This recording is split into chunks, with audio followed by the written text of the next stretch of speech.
All right, I always say that investing in your body and investing in your health and the food and water that you drink is one of the best investments that you can make.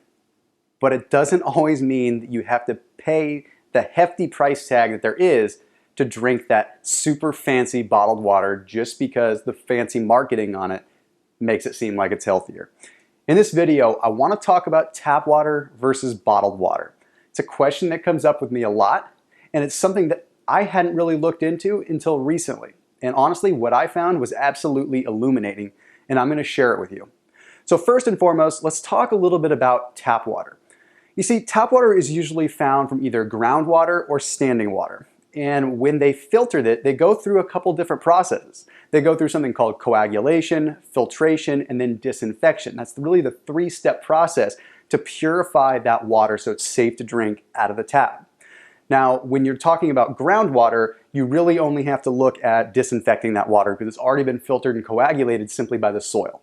But this is all a function that is regulated by the EPA under something called the Safe Drinking Water Act, which is a pretty stringent set of guidelines that make sure that we're drinking safe water. Now, we all know that we can't always believe everything that we hear and everything that's fed to us. But when you start looking at the statistics, things get pretty interesting. If you're watching my channel, you're probably someone that's health conscious. You're someone that's focusing on choosing the right foods and choosing the right waters. So you might be someone that drinks bottled water just to keep it safe. Well, here's the thing. What's interesting is a lot of people have made that switch. In 2003, on average, between 23 and 25 gallons of water per year is what the general consumer consumed in the way of bottled water. In 2014, that number jumped up all the way up to 35 to 38 gallons per consumer. That shows a general trend going in the direction of bottled water. So before you make the jump to bottled water or before you continue down that path, let's clear up a few things and talk about a few key topics as pertains to water. The first one that comes up is fluoride. Your dentist will tell you all the time that you need fluoride treatment on your teeth. And honestly, he's right. Fluoride is one of the minerals that we absolutely need to prevent tooth decay. So what was found is that we either need to be getting it from water or we need to get exogenous treatments of it. So one study in Ohio actually found that tap water on average contained 3 to 5 times the amount of fluoride than bottled water did. In fact, bottled water a lot of times didn't contain any fluoride. So that means that you're going to have to spend more money at the dentist making sure you get these fluoride treatments that, by the way, probably have a lot more than just fluoride in them. The next topic is going to be flat out chemicals. All right, we know that BPAs are bad. A lot of us have switched over to glass water jugs and made that shift. But what about something else? Here's an interesting study that I found. One study that took 128 different brands of bottled water from 23 different countries that all used plastics that contained PET, which is known as polyethylene terephthalate, which is a pretty common component of plastic. Well, this study found that after just 6 months of storage in that plastic, that water contained twice the amount of antimony as it did when it was created. Now, you may not know what antimony is, but antimony is a chemical that has been shown to cause dizziness, to cause fatigue, to cause depression, anxiety, and in extreme cases, even autoimmune conditions. So pretty amazing stuff. Now, one of the ways that you can limit the impact of that is keeping your water absolutely sealed and keeping it out of direct sunlight. Once you open the water and it's oxygenated more, the effect of that PET and the effect of the BPAs is exacerbated, especially when it's in a warm condition. Now, the third one is bacteria. A lot of people make the switch to bottled water because they assume that it's going to be safer. And in some countries, yeah, you might be better going that route. But when we're talking about the United States, we're talking about a lot of our local tap waters, we have to factor in this pretty crazy statistical evidence.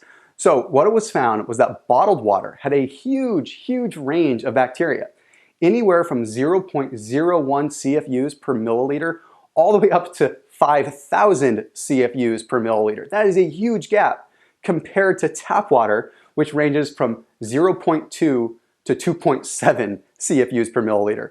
That is literally like a 4,998 CFU per milliliter difference between some bottled waters. Now let me explain to you the reasoning behind this, and this is going to blow your mind, so pay attention. When we're looking at tap water is regulated by the EPA. Okay, as much as we may not want to like the EPA sometimes, as much as we may not want to like some of the things that these government agencies may throw at us, we have to understand that they are protecting us. And the EPA has very stringent guidelines when it comes to water quality and bacteria. So tap water has to pass EPA guidelines, whereas looking at bottled water, it's a consumer product. It's marketing, it's business. That is only regulated by the FDA, the Food and Drug Administration, which has way more lenient guidelines. In fact, that FDA only requires testing of the water 1 to 2 times per month. That is pretty ridiculous. So we really have to factor in that tap water might be the best route to go in this case. But now I want to talk about mineral content. I mention this a lot when I'm talking about sustaining your mineral levels throughout the day and how you usually want to stick with one kind of water. If it's bottled water, stick with one brand. If it's tap water, try to stick it from the same source. The reason is because mineral contents vary so much. And again, with those same guidelines, we have to look at the fact that bottled water contains almost no mineral value when it comes down to magnesium and calcium. Whereas tap water, if you're drinking enough of it, contains between 15 and 20% of your daily recommended allowance of magnesium. Now, this doesn't sound like much, but when we consider that magnesium is one of the most deficient vitamins in the American diet, we really have to pay attention to that. That is a huge bonus, especially if you're hydrating enough. Again, it comes back to that regulation that we have to look at. Now, some of you may be wondering about taste. Bottled water just flat out tastes better. Well, another thing that's interesting, there have been countless double-blind studies that have actually looked at the difference between bottled water and tap water, and by and large, tap water is the winner on taste.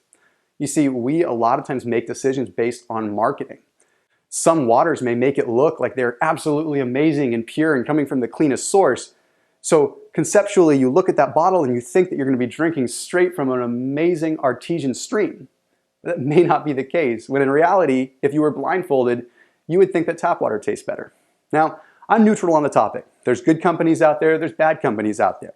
But if you're looking for consistency, you're looking to have a myth busted, I encourage you to try drinking tap water if you know that it's safe. As always, keep it locked in here on my videos. Let me know with any questions that you've got or any video topics you'd like to see me do. See you in the next one.